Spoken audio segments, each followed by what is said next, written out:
What's going on today, guys? We've got another video in store for you today. Today, our main goal is to be installing this guy right here, which is an NB2 exhaust manifold and downpipe. So there's a few reasons for doing this. My car is an NB1, as many of you know, and there's a few reasons to be doing this. Now, my car is a little bit unique to a certain degree in that I live in California, but it's not a California spec car. So in the 99 and 2000 models, the NB1s, there are two different variations. There's the NB1 California spec, and then there's the NB1 Fed spec. The California spec has two catalytic converters. One would be right here in the middle of the downpipe, and then there'd be the traditional one kind of midway down the exhaust here. My car was originally purchased in Washington State and then brought to California before I bought it. So I actually have the Fed spec one, which has a lot of benefits for California people compared to the California car, because the California car having two catalytic converters, that means two things are going to go bad, which are two very expensive things to fix. So I don't have that. However, the NB1 exhaust manifold, which I still do have on the NB1, is cast iron, which is very heavy. I don't know the exact weight difference. I will check that out today once I get this installed. But it is definitely heavier than the NB2, which, as you can see, is not cast iron. It's also supposed to be a little bit more, let me see if I can show you guys, a little bit more rounded off in the collector, is much more free-flowing, and the tubes here that go from the exhaust down to the collector are more rounded and tubular, and so they provide better exhaust flow. So this should give me a slight bump in power, maybe tiny. I'm not really doing it for that reason particularly, but also a lot of weight savings. And since I already have a Fed spec car, I'm not removing any catalytic converters. So this is probably still in a California gray area, because everything's a gray area in California with smog, but I'm not removing any sort of cats. So I shouldn't see a huge increase, but maybe a small one, and definitely some weight saving. Now, I'm going to make this, I'll make this a kind of complete step-by-step how-to in terms of removing your exhaust manifold and downpipe from the car, but I'll also be giving you guys some kind of more information on the NB1 versus NB2 downpipes. I'll do some weight comparisons, I'll do some sound comparisons before and after the change, see if it increases the sound or makes it sound a little bit better, and just give you guys an impression of, all in all, how it works. All right, so let's go ahead and get to it, and once we have the old one out, we'll go ahead and do some comparisons between the new and the old in terms of weight, and then I'll also, at the end of the video, show you guys a quick comparison in terms of sound. All right, so stay tuned, and I hope you guys enjoy the video.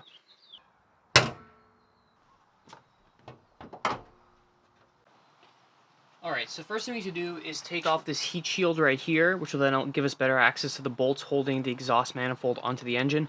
I'm going to remove the air box. It's not necessary. I could definitely do this without doing that, but I want to give you guys a little bit better view of what I'm doing over here, and this is kind of in the way.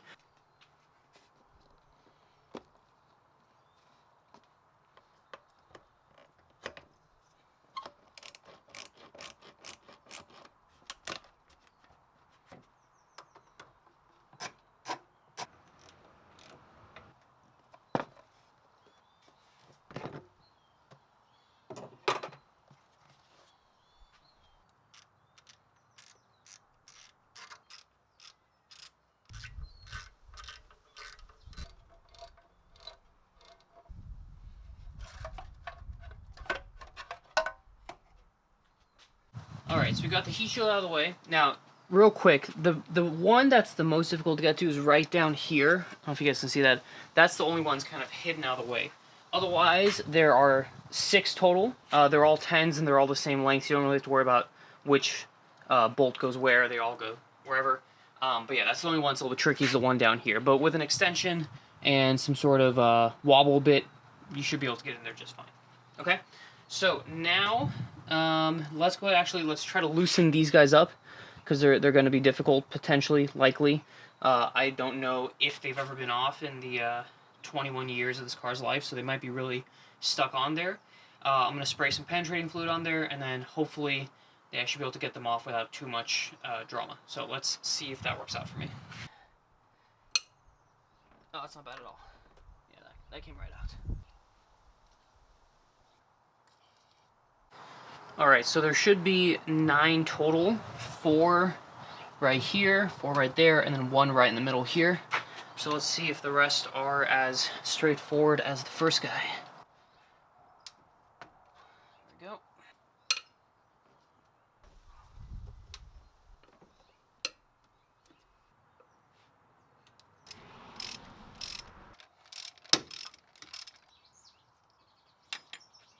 So, I've gotten the easiest ones out. I feel like I should have probably started with the hardest ones, but I didn't. I went with the easiest ones first. So I got 3 left. The middle one here shouldn't be too bad. The difficult ones are the ones over here because you can't really see them, and then there's these coolant hoses in the way, and then this heat shield's also kind of in the way, and you can't really get that heat shield off unless you go from under the car. So, again, you're going to need to use a combination of sockets and wobble extensions or whatever, whatever works best for you. Now, the next thing I need to do, which might be a little more difficult, is going to be disconnecting this O2 sensor. I don't know if you guys can see that. It's right down here. There's that front O2 sensor. And the only reason why it might be difficult is because I don't have an O2 sensor socket. I'm thinking, though, because there's a lot of access here, I can probably just get to it with a wrench. With an open-end wrench, so let's see if I can't do that. So as luck would have it, I don't have the right size open-end wrench. I do have a flare nut wrench, which actually might be a better tool for the job, because it might grip it a little bit better. It's a 22 millimeters, the correct size. I only had a 21 in open.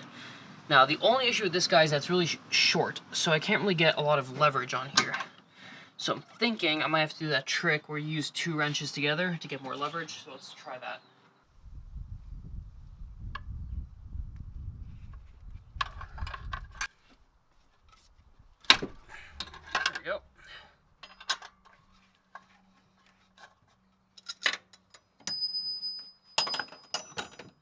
Alright, so we got the O2 sensor out, and it's in decent condition, so that's good to know.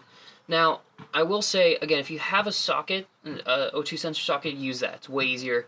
The flare nut wrench worked in a pinch, but it was definitely not easy, especially because the steering shaft, as you can see right here, the steering shaft's right in the way of where you need to get that wrench to get any sort of leverage on there.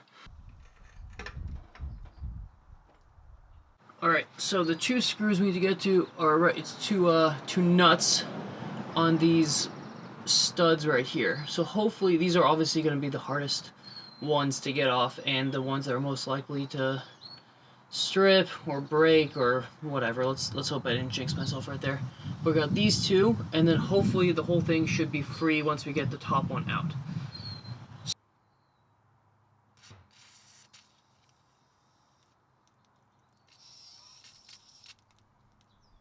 Let's hope this works. I think I got it. There we go. Whew, that's one. I know all the people on the East Coast right now with real rust probably hate me. That's okay. You guys don't have to deal with smog, so I guess it's fair. Oh, there we go.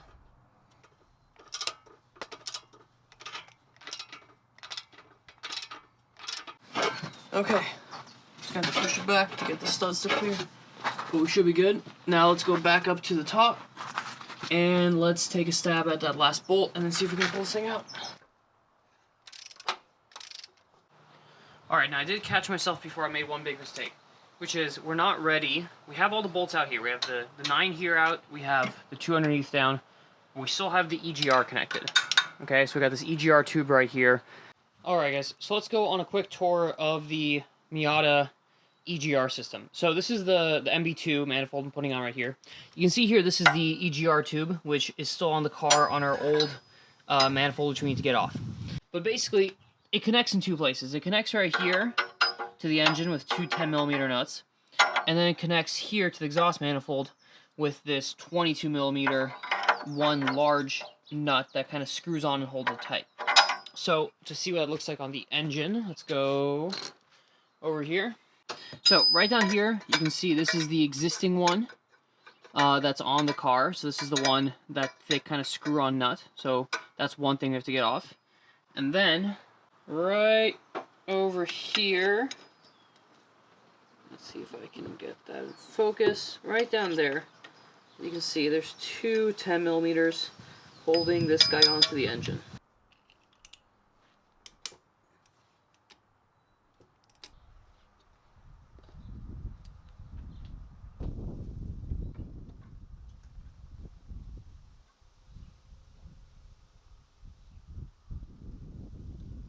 Okay, so holding the dipstick is just a 10mm, and there's a little ground wire right here. I don't know if you guys can see that. Put it up right there. There's a little ground wire which goes between the nut and the bracket for the dipstick.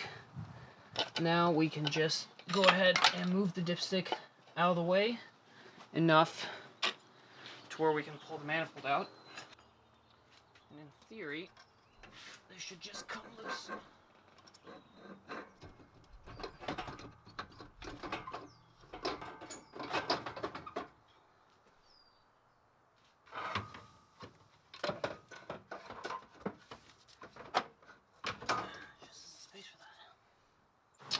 Does not want to come out. That steering linkage right here is just right in the way of what I want to do. Alright, yeah, it's not coming out from the front, from the top. I'm sure someone else better than me could easily do this, but I'm kind of stuck here, so I'm going to just bite the bullet and disconnect the manifold from the downpipe. Shouldn't matter too much because it's coming out anyway, so it doesn't really matter. I can put it back together off the car. It's just an extra step, I guess, so... Alright, let's do that. So I'm going to disconnect it right here. There's 3 bolts that hold it in place. It seemed to me, and I guess we'll find out, the easiest way to get to it was actually from the wheel well. So I took this front driver's side wheel out, and then as you can see, when I get in here, right there, you can see the 3 bolts we need to get to. So I already soaked them in penetrating fluid, let them sit for about 5 minutes. I'm going to try with a breaker bar. I think the one closest to us, this guy right here, and this guy can get from the wheel well. That guy at the bottom, I might have to go under the car from the front. But I should be able to get to that, hopefully not too difficult, not too with too much difficulty. I did bolt the exhaust manifold down to the engine again, just to make sure I can get leverage on there without it sliding around on me. So let's go ahead and try that. I probably won't be able to film this very well because it's kind of tight quarters here, but I'll do my best. Alright guys, and it is out. Dear God, was that a pain. It was very difficult to get out because the bolts were not easily accessible from underneath the car. The subframe's in the way over there because it kind of sits right here. So I had to get them mostly from the wheel well right here, except the third one I couldn't get, so I ended up having to get that from underneath with a bunch of extensions and someone holding it at the top here so it wouldn't rotate, but I had to drop it down first. Whatever though, that's done. What's most important is the difference between the new and the old. So here we have the old manifold and downpipe, and here we have the new, the NB2 downpipe manifold. So right away you can see a few differences. The key difference, which I guess you can't see, is the weight. I weighed them on the scale there. I can't really show you guys because I have to hold them and weigh myself and subtract it, and I can't really do that holding the camera. But this guy is about 26-ish pounds total, although it feels like 40. And this one is 19.5. So it's about a 6-ish pound difference. The second difference, which has more to do with exhaust flow rather than just weight, is the design of the collector and the manifold. We have the 4 exhaust ports right here, okay? And then they go straight into the collector right here, right? So it goes straight from here. You can see the tube doesn't really wrap around, it just goes here and down in, right? This one here goes straight in, right? This is a choke point for the air, because all the air is coming in exactly the same time right there, and it's not going to create as much flow as a more tubular design like this one, which, as you can see, each individual exhaust port has its own tube that goes down to the collector down here at the bottom, okay, which then kind of cones off into a sort of vortex right here, and then that goes down to the downpipe.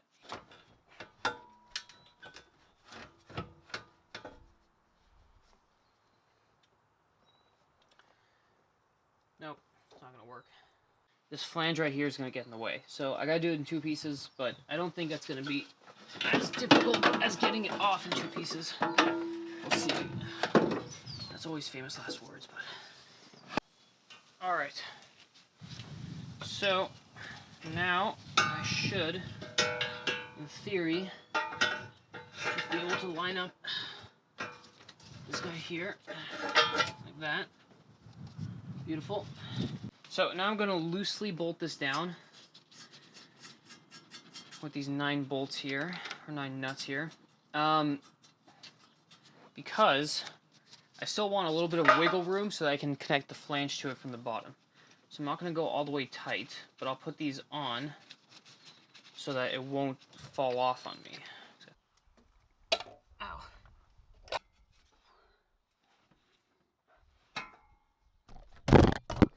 Shit. I mean, oops. I need to get these two to mate up. I'm almost there. But they don't want to fully mate. At least not yet. There we go. Thank you. Thank the Lord. Alright, so as you can see, this is what we need to make happen now. We need to get these 3 bolts right here to fit into the flange holes here, and then we can go ahead and tighten them down. And then, again, like I said, the difficulty is going to be torquing these. This guy is easy, because there's plenty of space here. This guy is doable. This guy up here, he's doable. I can kind of fit in the torque wrench here, probably. It's this guy in the back, because there's really no space. If you guys get down and see this yourselves, if you get under your cars, there's really not a lot of space to get to this guy. So I'm going to have to figure that out. I mean, I might not be able to torque it to spec, but get it tight at least. It was, you know, I kind of know about how tight it was. Hopefully I can figure it out, but one step at a time. Okay, guys, so sun is starting to go down, so I'm kind of running against the clock here. I was able to get the 3 nuts back on here. 1, 2, 3. It wasn't actually too bad. I was able to kind of just like squeeze this, like this, with one hand, and then twist them on with the other hand. So that is good to go. And now I can start torquing stuff down. I'm going to start from the bottom, start off from where the downpipe connects to the mid-pipe. Then I'll do the flange here, and then finally I'll do the header bolts at the top there.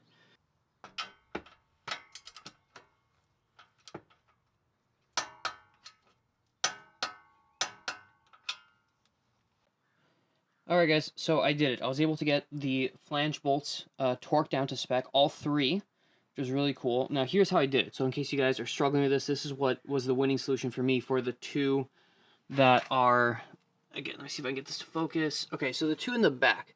There's one right there, that's the closest one, and there's one there and one down there. The last 2 I showed you, those are, you have to go under the car and go through the subframe. Okay, so you got it, that's what this long extension and then this swivel joint at the end here is for. Okay, it's a 14. So you need this to get those 2. Okay, this also you need for that. But those 2 ones in the back are a little trickier, but they are doable. You just have to get under the car and stick the socket through the subframe. And then what helps, and I'm sorry I can't really show you this because it's very hard to film this. Basically what I was doing, I was on my back and I was holding the wrench in my right hand, and then I had my left hand through this wheel well hole, holding the socket up against the nut. Okay, because it's going to want to slip, right? Because swivel joints tend to slip a little bit. So you just kind of hold it up against it with your left hand and torque it down and work just fine. All right, hard part done. Let's get the header all bolted up, and then we're almost done. All right, guys, so it's the next day. I had to cut it short yesterday because it was getting dark. I'm going to finish up today. Now, there's one thing that I did last night, which I don't think I was able to really capture very well in video, so I'll show you guys right now. I already did it. But I reinstalled the O2 sensors, you can see right down there. Okay.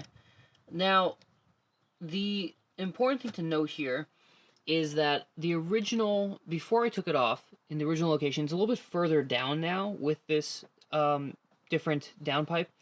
So, it used to be zip-tied onto this, this goes to the brake cylinder, the brake master cylinder. So I had to disconnect that zip tie, and now it's kind of dangling here. I don't want it to be rubbing up against the steering shaft, so I'm going to zip tie it down here like this to kind of keep it out of the way.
So what do you guys think? Can you tell any sort of difference in sound from the new exhaust manifold? Please drop me a comment below to let me know what you think. I will say one quick thing before I end the video. If I were to do this again, I'd probably just go ahead and replace only the manifold and leave the downpipe in the car. It would have made this whole process a lot easier. But I left it in there to show you guys in case you're planning on installing a set of headers, which would require you to remove the downpipe as well. All in all, this was a fun project and not too difficult, just a little bit fiddly. I hope you guys enjoyed the video. If you haven't done so yet, please consider subscribing to stay tuned for more videos on the Miata and my other cars. And as always, have a great day. Take it easy, guys.